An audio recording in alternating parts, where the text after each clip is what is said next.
السلام عليكم ورحمة الله وبركاته. أمريكا هتضرب إيران ولا مش هتضرب إيران؟ ده التساؤل اللي العالم كله بيسأله خلال الساعات اللي فاتت، من تجهيزات عسكرية ضخمة جدا، لقاذفات قنابل نووية، لطائرات تزود بالوقود، لغواصات نووية، لاستنفار عسكري داخل إيران للاستعداد للضربة الأمريكية.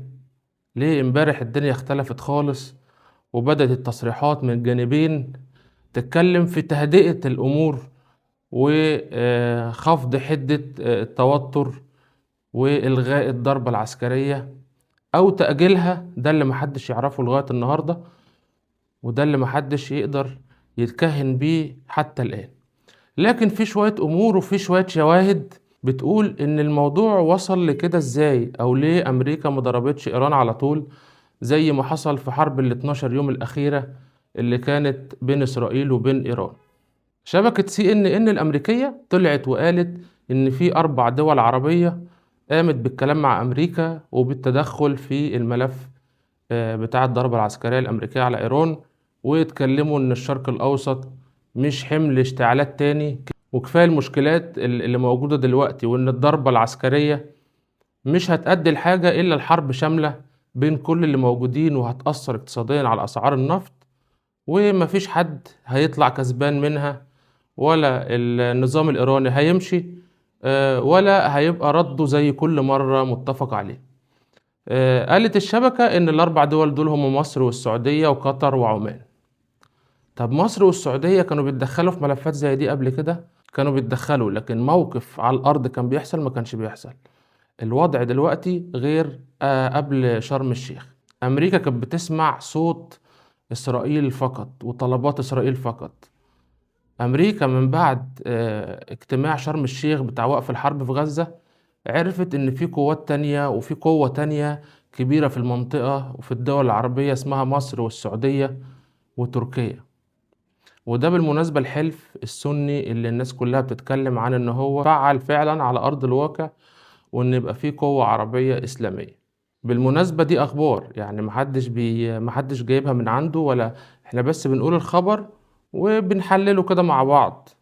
دي جزئية. الجزئية التانية، عاوزين نفتكر ونقارن بين حرب ال 12 يوم اللي كانت بين إسرائيل وإيران في شهر 6 اللي فات، وبين الموضوع دلوقتي. المرة اللي فاتت إيران ضربت ضربات جامدة جدا في الداخل الإسرائيلي، وعلى أثر الضربات ديت حصل رحيل لأكتر من 100,000 إسرائيلي رجعوا لدولهم الأوروبية والآسيوية وما إلى ذلك. كمان كان في ثغرات كبيرة جدا في الدفاعات الجوية الإسرائيلية والدفاعات الجوية الأمريكية قصاد الصواريخ والمسيرات الإيرانية. دي حاجة. حرب ال 12 يوم دي رغم كل الضرر اللي حصل في الداخل الإيراني والضرر اللي حصل في الداخل الإسرائيلي، إلا إن نهاية الضربة ديت كانت بتمثيلية خايبة، مفيش عيل صغير قدر يصدقها وقتها، وكانت الضربة الإيرانية على قاعدة العديد القطرية. فواضح إن هو لغاية الحرب اللي فاتت كان في قواعد اشتباك، وكانوا لسه بيتفقوا على مين يضرب إيه ودول يستهدفوا لهم إيه والكلام ده كله. لكن واضح من تراجع أمريكا المرة دي عشان يحشدوا كل الكلام ده، وكلام بيصرف ملايين الدولارات، وفي الآخر يتراجع عن الضربة، معناه إن المرة دي مفيش قواعد اشتباك. المرة دي أنت بتقول للنظام الإيراني أنا هقتلك، أنا هموتك خالص، لازم هيدافع عن نفسه.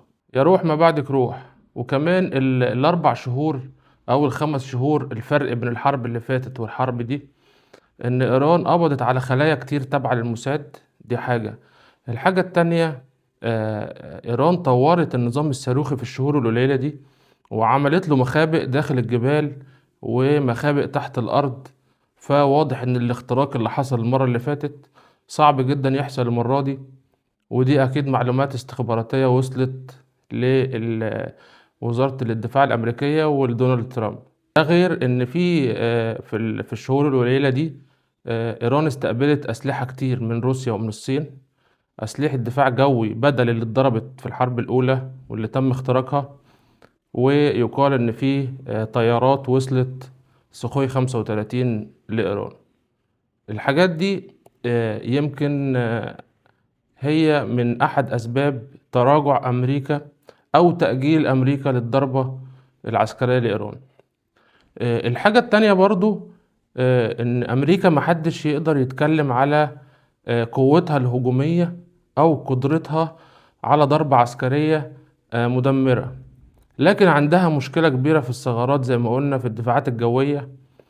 وحصل الموضوع ده مع لما ترامب قرر الحرب على الحوثيين وقال أنا هقضي عليهم خالص، وقعد كام شهر هناك في البحر الأحمر والحوثيين بهدلوه ومعرفش حتى يدافع ولا عرف يوقع منهم حد، وبل العكس الحوثيين هم اللي وقعوا منه طيارات F-18 وفخر الصناعة الأمريكية زي ما كانوا بيقولوا والكلام ده كله.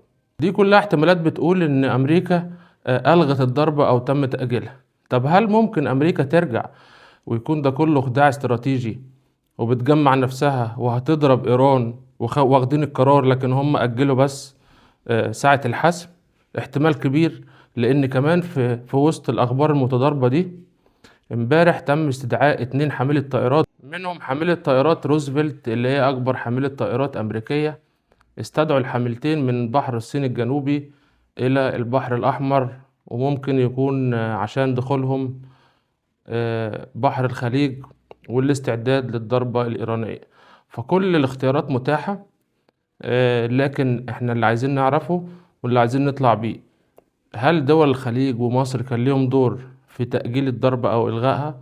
طبعا، وده اللي قالته CNN زي ما قلنا في الأول، إن أمريكا كانت بتسمع لصوت إسرائيل بس. دلوقتي في أصوات تانية بتقدر تتكلم. إسرائيل مش فارقة معاها إن هي حتى تضرب وتتضرب، بس هي تتوسع وتدخل أمريكا وتجرها للحرب في أي حتة، وهو ده اللي بتعمله على طول. لكن واضح زي ما قلنا إن من ساعة اتفاقية شرم الشيخ وبدأ أمريكا تسمع أصوات تانية غير إسرائيل، لأن الوقت بيتغير من يوم للتاني. وفي النهاية احنا مش عايزين اشتعال حرب في المنطقة، لأن ده مش هينفع حد، ده بالعكس ده هيضر الجميع. وربنا يحفظ مصر وربنا يستر علينا.